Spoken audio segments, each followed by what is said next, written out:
Welcome to another deep dive. Today we'll be exploring Thelema and Kabbalah.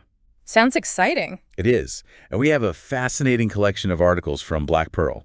Uh, That's the journal published by the College of Thelema. We're going to dig deep and uncover the wisdom and knowledge hidden within. Absolutely. And this is your personalized deep dive. Okay. So we'll focus on those mystical teachings and practices that you're most interested in. Yeah, like the 32 Paths of Wisdom. Exactly. And of course, Aleister Crowley's exploration of the ethers. Now, before we get into all that, can you tell me a bit more about Black Pearl itself? Sure. Black Pearl is published by the College of Thelema, which is a nonprofit religious organization based in California. Interesting. Their mission is to guide students to an understanding of the law of Thelema. Okay. They actually published another journal really? called In the Continuum from 1973 to 1996. Wow. And Black Pearl picked up where that left off in 1997. So it was like a continuation of that work. Exactly. Now, you mentioned the law of Thelema. Can you explain what that means? The law of Thelema can be summarized in one powerful phrase. Okay. Do what thou wilt shall be the whole of the law. Wow, that sounds simple yet profound. It is. It's all about uncovering and fulfilling your true will, Interesting. your unique purpose in this universe. Okay, so how does Kabbalah connect with this idea of true will? Well, Kabbalah is a mystical tradition within Judaism, Okay. and it delves into the nature of God and the universe. Right. A central concept in Kabbalah is the tree of life. Great, I've heard of that. It's essentially a diagram that maps out divine emanations known as Sephirot. Sephiroth. Yeah, think of them as different facets of God's energy. So the tree of life is like a blueprint of creation. You could say that. And where do the 32 paths of wisdom fit into all of this? The 32 paths are connected to the tree of life. They represent unique states of consciousness and act as bridges between the Sephirot. Like pathways to different aspects of the divine. And the self, too, I imagine. Absolutely. Okay, this is starting to make sense. Good. Now, I know we're also going to be looking at the work of Aleister Crowley. Yes, a key figure in Thelema. What was his connection to all of this? Crowley was a fascinating figure Definitely. and also quite controversial. That's true. He deeply explored the ethers, What are those? their mystical realms or planes of And existence. spiritual landscapes? Yes, exactly. So he actually journeyed through these ethers. He did, and documented his visions and encounters extensively. Wow. Each ether held its own unique symbolism and lessons. All right, to understand his approach, we need to touch on a couple of things. Okay. Crowley was very much into astrology Yes. and numerology. Also known as gematria. Okay, remind me what gematria is again. It's assigning numerical values to letters. Right. Crowley meticulously studied how his personal astrological transits influenced his experiences in the ethers. Interesting. So he was looking for connections between the cosmos and his inner experiences. Exactly. He believed that planetary positions and aspects shaped his visions. Can you give me an example of that? Sure, one specific example is the influence of Uranus and Neptune squaring his natal sun. Hold on. Are we talking about the typical zodiac signs here? Well, this is where it gets interesting. Crowley emphasized the sidereal zodiac. Okay, I'm not familiar with that one. It's a system aligned with the actual positions of the constellations. So it's different from the tropical zodiac, which is based on the Earth's seasons. Exactly. The sidereal zodiac is based on the stars themselves. Okay, so he was looking for a more precise link between what was happening in the cosmos and his own inner experiences. Precisely. He felt this system provided a deeper connection to the ethers. This is fascinating. It is. There's so much to explore here. I'm ready to dive in. Great. Let's start with one of his most intriguing ether experiences. Okay. In the second ether, known as ARN, ARA. Crowley encountered a powerful figure, Babylon, Babylon. a goddess associated with seduction, destruction, and transformation. Wow, that already sounds intense. It was. During this ether vision, Uranus was exactly squaring his natal sun. And that's significant astrologically. Very much so. Yeah. It symbolizes awakenings and sudden revelations. So he was already primed for a major shift in consciousness. Yes, and then he encounters Babylon, who embodies those themes of destruction and transformation. It's like the cosmos was aligning to guide him on this journey. Exactly, even if it was through challenging and even frightening experiences. It's interesting how those challenging experiences often lead to the most profound growth, isn't it? Absolutely. And there's a specific detail in this ether that I think will resonate with you. Okay, I'm intrigued. The Song of the Sphinx. What's that? Crowley describes this song as the irresistible pull of the unknown. It's alluring, yet potentially dangerous. Like a siren's call. You could say that it represents the magnetic call toward the mysteries of life. The mysteries that can lead to both incredible experiences Yes. and potential downfall. Exactly. It's a call to embrace those challenges. To dive into the depths of ourselves. Yes, even if it feels risky. So this song is basically a metaphor for the risks and rewards that come with stepping outside our comfort zones. That's a great way to put it. I think we can all relate to that. Whether we're exploring mystical realms or just navigating our everyday lives. Absolutely. So how did Crowley himself handle this encounter with the Song of the Sphinx in Babylon? Well, he faced moments of terror, confusion, and even a sense of being overwhelmed. Which isn't surprising given the nature of this ether. True, but ultimately, he surrendered to the experience. It was a process of being broken down and rebuilt, transformed by the raw energy of this ether. It sounds like he had to confront some pretty deep parts of himself in that process. Exactly, and this is where the severities of Malkuth come into play. Okay, you've mentioned Malkuth before. Right, Malkuth is the final Sephira on the Kabbalist tree of life. Oh, right. It represents the physical world and the challenges we face here. So the severities of Malkuth are the difficulties and limitations that come with living in this physical world. Precisely. Okay, that makes sense. Crowley's Aether workings show us that facing these challenges head-on can lead to profound growth and transformation. So they're not something to be avoided. No, they're to be embraced as part of the journey. That's a powerful perspective. It is, and it connects deeply with the core principles of Thelema. How so?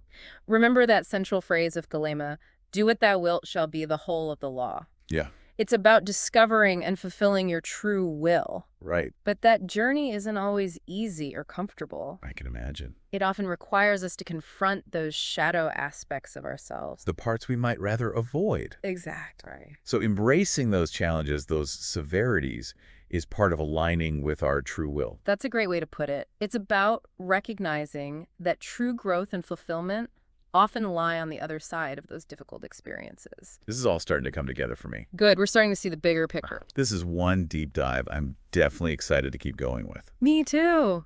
There's so much more to uncover. Okay, I'm ready for more. Great. Let's delve back into those aethers. Right. I think you'll find the symbolism and lessons Crowley encountered incredibly fascinating. I have a feeling you're right. Okay, so we were talking about the aethers. Those mystical realms. Right, and Crowley's experiences in them. Especially that Song of the Sphinx concept. Uh-huh, that irresistible pull of the unknown. Yeah, it really resonated with me. That feeling of being drawn towards something both exciting and terrifying. Oh, absolutely. I think that's a universal experience. It is, isn't it? Like Yeah. that feeling of being on the edge of our comfort zone where growth and change happen. Exactly. You know, Crowley believed that his encounter with the Song of the Sphinx was deeply connected to his astrological beliefs. Right. He was experiencing that Uranus square to his natal sun during that ether working. Exactly. Uranus is the planet of sudden change, breakthroughs, and awakening. So he was already primed for a major shift in consciousness. You could say that. And then he encounters Babylon, who embodies those themes of destruction and transformation. Wow. It's like the cosmos was aligning to guide him on this journey of self-discovery. Even if it was through challenging and even frightening experiences. And you know, it's interesting how those challenging experiences often lead to the most profound growth. Absolutely. They force us to confront those parts of ourselves that we might otherwise avoid. Like Crowley did in the third Aether ZOM. Exactly, with all that dark imagery and those encounters with Lilith. Yeah, it was definitely a stark contrast to the peace and purity of the first Aether. It was, but it's in that contrast that we find a valuable lesson. ZOM reminds us that even amidst the beauty and wonder of life, there will be difficulties, obstacles, and moments of darkness. It's about acknowledging the full spectrum of human experience. Precisely. It's not about trying to escape those severities, but learning to navigate them. And navigating them can mean different things for different people, right? Of course. Sometimes it's about facing our fears head-on, pushing through challenges with courage and determination. And other times? Other times it might be about accepting limitations, practicing patience, and surrendering to what we cannot control. Which reminds me of Crowley's experience with the Song of the Sphinx. How so? He faced those feelings of terror and confusion, But ultimately, he allowed himself to be transformed by the experience. You're right. Both experiences highlight the importance of embracing the full spectrum of our emotions. The light and the shadow. The joy and the pain. It's in those challenging moments that we often discover our greatest strength and resilience. Absolutely. Think of it like this. A seed needs to break through the hard shell in order to sprout and grow. And in a similar way, we need to push past our limitations and comfort zones to reach our full potential. Exactly. It's a process of refining ourselves, shedding old patterns and beliefs that no longer serve us. So it's about becoming more authentic, more aligned with our true nature. Precisely. And that connects beautifully with the idea of thelema, of discovering and fulfilling our true will. It's not always an easy path. True, but it's through those challenges that we become who we're meant to be. Yeah, we haven't talked much about the AA yet. Crowley's magical order. Right. How does that fit into this idea of spiritual exploration and growth? The AA provides a structured framework for navigating those journeys. It's like a map and a compass, offering guidance and support along the way. So it's more than just a philosophical concept. It's a practical system for applying these teachings. Exactly. And it's designed to be tailored to the individual. Oh, really? Yes. There are different grades, rituals, and practices that address specific needs and challenges. So not a one-size-fits-all approach. Not at all. It's a personalized path of development. That's fascinating. Can you tell us more about the different grades within the AA? The AA is organized into a series of grades, each representing a different level of initiation and understanding. Like a ladder leading to higher levels of consciousness. You could say that the first grade is all about building a solid foundation. What does that involve? Developing self-awareness, ethical conduct, and basic ritual skills. It's like laying the groundwork for a strong spiritual practice. So establishing those core principles and practices. Exactly. Creating a container for further exploration and growth. And then? Then the second grade delves deeper into the mysteries of the self. No. It involves confronting your shadow side, exploring your subconscious desires and fears, and ultimately integrating those aspects into a more whole and balanced being. That sounds pretty intense. It can be, but it's also incredibly rewarding. The second grade is about moving beyond the superficial and embracing the full complexity of who we are. And third grade? The third grade is the highest level of initiation within the AA. It's shrouded in a bit of mystery. Oh, really? What do we know about it? It's said to be a path of transcendence, of moving beyond the limitations of the ego and achieving union with the divine. Wow, that sounds like a profound and transformative experience. It is. It's considered the ultimate goal of the AA to achieve a state of enlightenment and liberation. But I imagine that's not something you achieve overnight. You're right. It's a lifelong journey of self-discovery and spiritual evolution. So the AA is not a static system. It's a living, breathing path of growth and transformation. Absolutely. And it's a path that's constantly unfolding, revealing new layers of understanding and insight along the way. Now, before we move on, I have one more question about the AA. Okay. How accessible is it to those who are interested in exploring it further? That's a great question. The AA has a bit of a reputation for being secretive and exclusive. Right. But that's not entirely accurate. There are various lodges and groups around the world that offer instruction and guidance. So there are communities of practitioners that people can connect with. Exactly. And there's also a wealth of information available online and in books for those who prefer to study independently. So there are different ways to engage with the AA. Yes. But it's important to note that the AA takes ethics very seriously. Those seeking to join a lodge or group typically undergo a period of study and probation before being initiated. So it's not a path to be taken lightly? No, it requires commitment and a genuine desire for growth. This is all so incredibly insightful. I feel like we've opened up a whole new world of understanding. It's an exciting world to explore, full of mystery, challenge, and ultimately profound wisdom. I think we need to shift gears a bit now. Okay. And delve into something a bit more concrete. The Tree of Life and those 32 paths of wisdom. Excellent idea. Let's unravel the secrets of that mystical map and see what insights it holds for us. So the Tree of Life. It looks pretty complex. Well, it is a rich symbol, but remember, it's like a map. Right. It helps us navigate the complexities of existence and, understand our place within the grand scheme of things. Okay, so walk me through it. What are the key elements? The Tree of Life consists of 10 Sephiroth. Sephira. Right, they're emanations of divine energy. Okay. Each Sapphire represents a different aspect of God, the universe, and even ourselves. And they're connected by the 32 paths of wisdom. Exactly. Each path symbolizes a unique state of consciousness. Okay, so it's not just a static diagram. No, it's a dynamic system of energy and consciousness. And we can actively engage with it. Absolutely. By studying the symbolism of the tree of life and meditating on its different aspects, Yeah. we can deepen our connection to the divine and, Okay. gain insights into our own nature.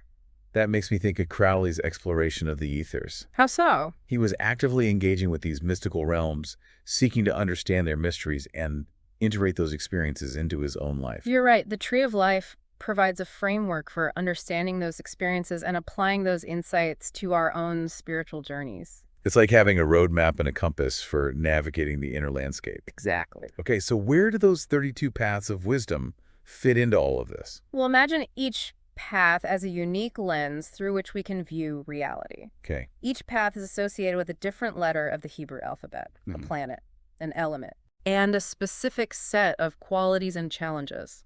So it's like having 32 different perspectives to choose from. Exactly. Depending on what we're seeking to understand. Can you give me an example? Sure. Let's say you're feeling a lack of clarity or direction in your life. Okay. You can meditate on the path associated with the moon, which governs intuition and the subconscious mind.